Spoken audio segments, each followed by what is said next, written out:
pitching is a feature film called Ivy. It's an animated feature geared towards children and family as a fun fantasy comedy. Basically it's 3 teen witches and wizards team up to save their mentor and stop a power-hungry wizard from taking over the world. I think when you're thinking about it for a visual, it's somewhere between Harry Potter and Shrek. It's pretty much best explains it.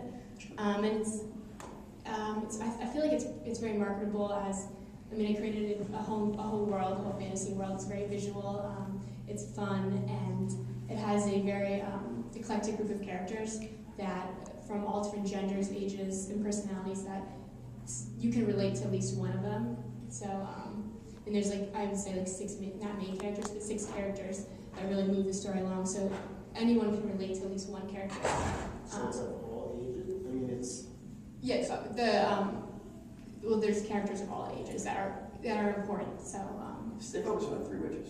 Sorry. Stay focused on the 3 witches. Okay. What happens? Basically the story, there's this villain, his name's George, and he's this really narcissistic, he's in love with himself, he's very good looking, and he steals this powerful magical orb, which gives him the power then to take everyone's wands away, which makes everybody powerless, and then this is how he's going to take over the world. And he takes this orb from this very powerful and famous witch named Rose, who's she's an idol in the whole community and the world, and she later becomes the mentor of these 3 witches and wizards. And she has this power where she can do magic without a wand, with her mind, which makes her very special. And she would be a threat to George, but she's old and she is not strong enough anymore. And this brings in the 3 characters. You have the main character, Ivy, who she's 14-year-old witch. She's an orphan. She has this undiscovered ability to do magic with her mind. It's really, really rare. And she doesn't even know she does. Are there only witches in the world? No, there's wizards too. George is a Well, wizard. okay, but everybody, and male and female. Oh, and there's trolls and elves too, but the main characters are witches and wizards. And is George a wizard? Yes. So you have Ivy. She's this undiscovered orphan, and she's very low self-esteem. She doesn't really believe in herself. But Rose one day discovers that she has this ability and a chance meeting, and recruits her to join her team to fight George. And so she goes and joins Rose's team, I guess you could call it, and brings along her best friend, Ginger, who's the comic relief of the film. She's this fiery redhead. She's got glasses, braces, she wears headgear. She's kind of like a hot mess. She's just hysterical. She doesn't have this ability to do magic with her mind, but Ivy brings her along because they're best friends. So she needs a power to defend herself. Her power is spitballing. She basically will. She always has a red straw behind her ear. She'll grab anything, shove it in her mouth, and spit it at you, and beat you, probably better than magic can. So it's pretty funny. She's a hysterical character. So they go off, and Rose starts to train them. Because George takes all their wand. How does George get all the wand?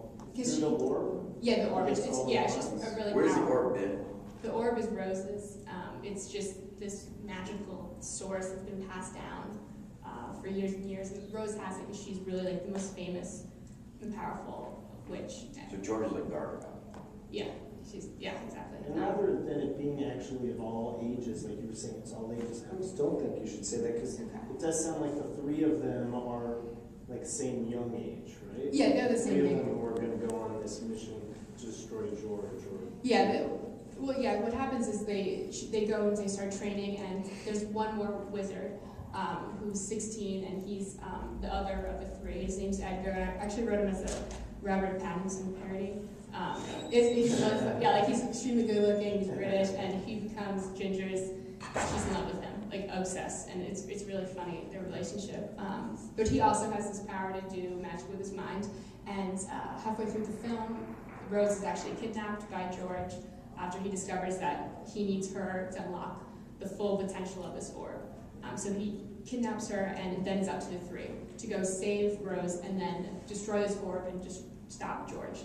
And Edgar takes over and kind of as the leader and leads them to this George's castle where they kind of have their showdown, and Ivy's actually kind of Wood are like persuaded to join his side for a little bit, and it's and basically the ending is at this castle.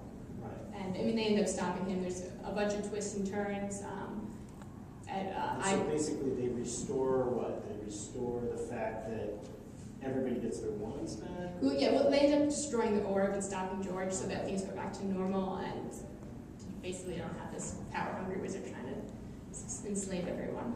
I actually thought you did a really good job pitching it, especially in the beginning, that you really explained what it was and everything like that. My thought, again, would be back to something that we were mentioning before, which is actually source material, you know, either creating a graphic novel or some kind of book, because Shrek and Harry Potter and Narnia and all these things that we've been referencing are all based on, you know, existing source material. So for me, like, I kept picturing, like, my daughter watches Fairytopia, so for me, like, there's wands and there's orbs and stuff, so I think you've got to, you know, if you can point to the fact that, hey, this is a successful book series or something, it's just hard to develop animated movies because Pixar, they do everything in-house. They, you know, all these movies that most of these studios do are all either off big source material or they just develop the ideas in-house. I also noticed you did a lot of generalizations. You did a lot, at the end you said a lot of twists and turns. Okay. But you didn't take us on that journey. Okay. That was in itself. You know, so stay focused on, you know, these chosen characters. Tell us why they're chosen. I think she tells whether they're chosen a little bit in that The one, mind thing. one can do. Yeah, but One maybe has the but then gift. Robert Pattinson can do it too. Oh, really? Yeah, I said one has the gift. Yeah. So that's how every, you know, big movie is. There's always someone maybe that's a chosen one that has the gift. So I see where you're going with that, but he's saying that it probably shouldn't be a Robert Pattinson type. Who also They look alike. That's not just that. It's just like, think about like what's propelling your characters forward in the story, and that is two things: the kidnapping of Rose, and the idea that she can unlock the power of four. special. She's special. So focus on that, and focus on our characters and what actually they do to save the day. Okay. Yeah. I also thought it was a good coincidence that the lead character was named Ivy. And your name's Yeah, I Ivy. know.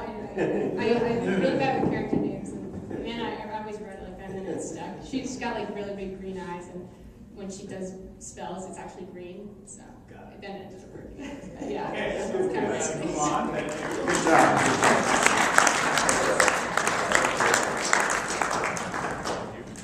Okay, one more.